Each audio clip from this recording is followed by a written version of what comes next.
Thank you very much for coming this evening. This really means a lot to me. If I look over at the people here, everyone who has been a part of my journey, our family's journey over the last 13 years is here. In writing this book, I have made a lot of new friends. God really brings you what you need in order to accomplish the task.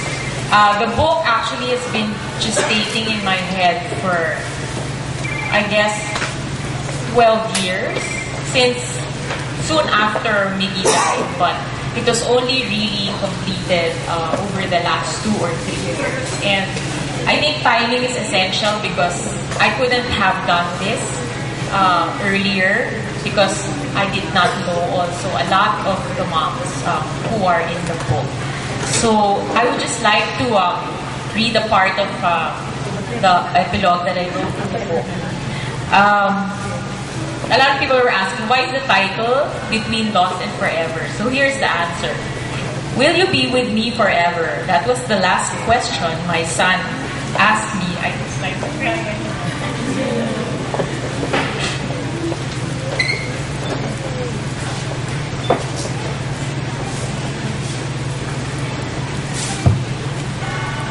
Asked me before he was wheeled into the operating room that morning in May 1998.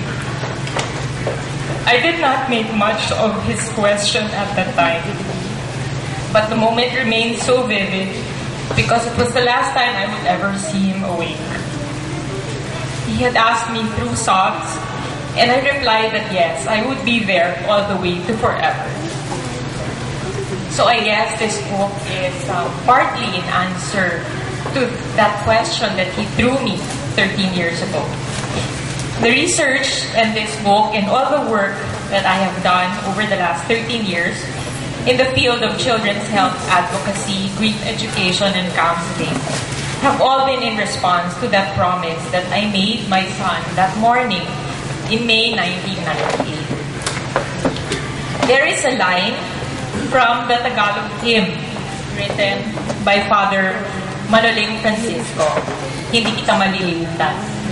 And the line goes, malilimutan ba ng ina ang anak na galing sa kanya? Which is inspired by the Bible passage, Isaiah 49, verse 15, which asks, can a mother ever forget her child? In the same breath, it reminds us that no matter what happens, God does not forget us either. And that has been the running theme of my grief story these past 13 years. How through the many ups and downs, the hills and valleys of my grief journey, there is not a single day that I have not thought about my son. In the same manner, I know all throughout each day of those 13 years, God has not forgotten me. But this book is not my journey alone. It is also the journey of many other mothers. And you will see from the stories here.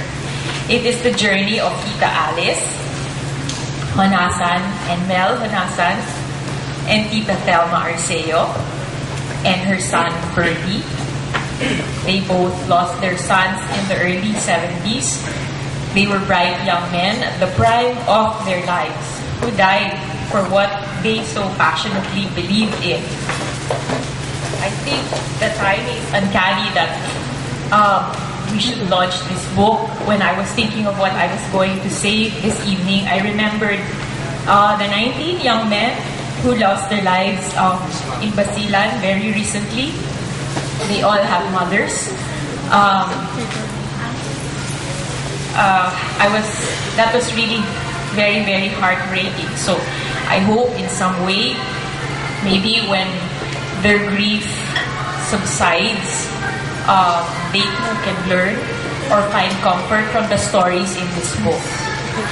Within the book also are the stories of very young children. There is Chiki Mathais Anthony, Noemi Dalos Louis Joe, Monique Eugenio's Franco, Eileen Yao's Nina, who all left this world all too suddenly, but who in their passing, their mothers evolved and found new selves. Then there is Manos Miko, Isabel's Mikel, Joanna's Mikey, Rachel's Joey. Young men with so much promise who were called very early home by our Heavenly Father. There is the story of infants, Lisa's Isabel and Trixie's Becca, who left this world while they were still babies, but in their departure, their mothers found a deeper purpose and a deeper meaning. And then there is Beth Adan's Herbert and Tita Fe Montaño's Star and Tita Baby Chowki's Carissa. They were all adults at the prime of their lives who also had to leave us very early. And then there is Alma Miklat's Maningning and Vivian de la Peña's Caleb. Two stories that I found very difficult to write, but two mothers whom I found very, very courageous and very inspiring. If you read their stories, you will find out why. Through Vivian, I came across Father Manoling's beautiful homily.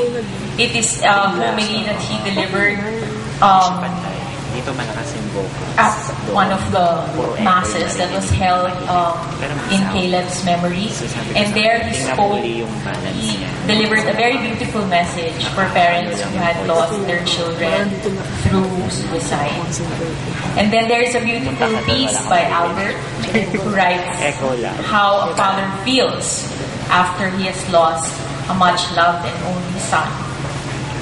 And then there is my dear friend Alia's piece.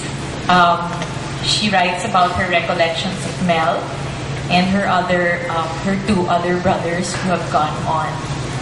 And then there is a very informative piece by attorney Trixie Cruz. Trixie is one of the mothers in the book. She writes about the legal implications and what parents need to prepare for if their children pass away from murder, accidents, or homicide. So this is a book about mothers, for all mothers, but not just mothers, fathers and families as well. And because it is a day for mothers, I just want to very briefly make mention of some special mothers who are here. First of all, I want to thank my publisher, Karina. Thank you for believing in publishing books that tackle very difficult issues. I suppose because you understand the journey as well. Thank you, Mei. Thank you for making my words sound better. Mei is my editor. I'm sure it isn't easy to go through these stories at a difficult time in your life as well. I want to thank Tita Hani Carita.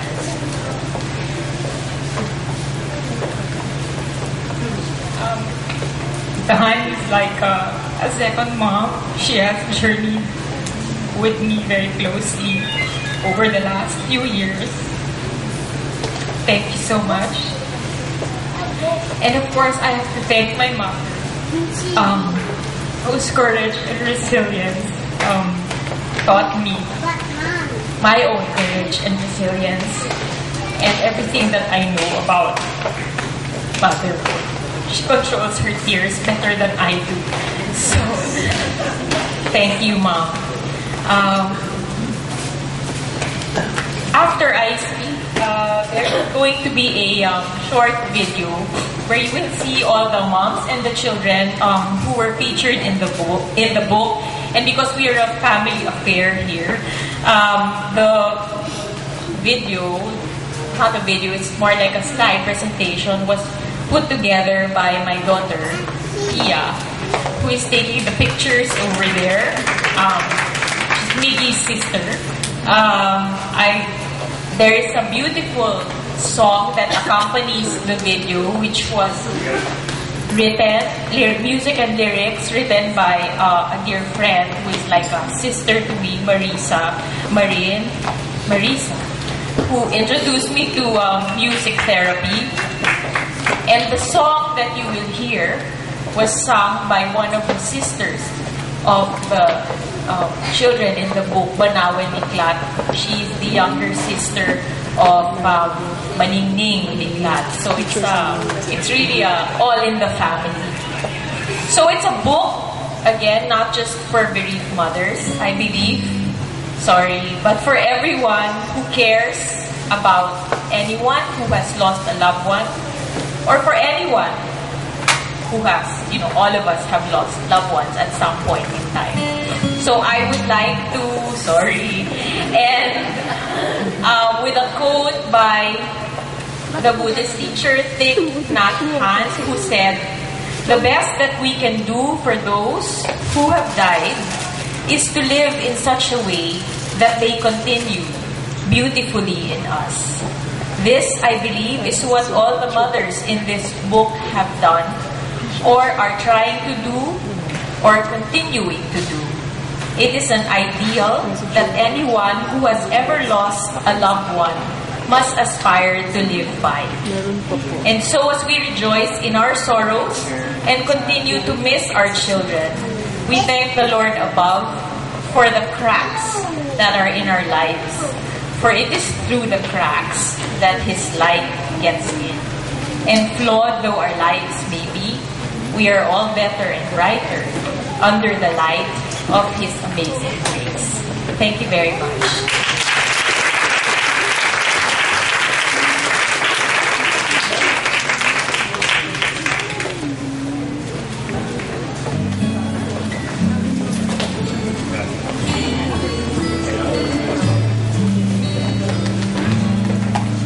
Are you going to be with me forever? Chanted with love, brimming with awe. I remember you calling out for me, saying you love me, keeping me alive. Between lost and forever, the memories linger. The sound of your laughter, the touch of your embrace. Between lost and forever, I'm learning to love the life you've inspired me to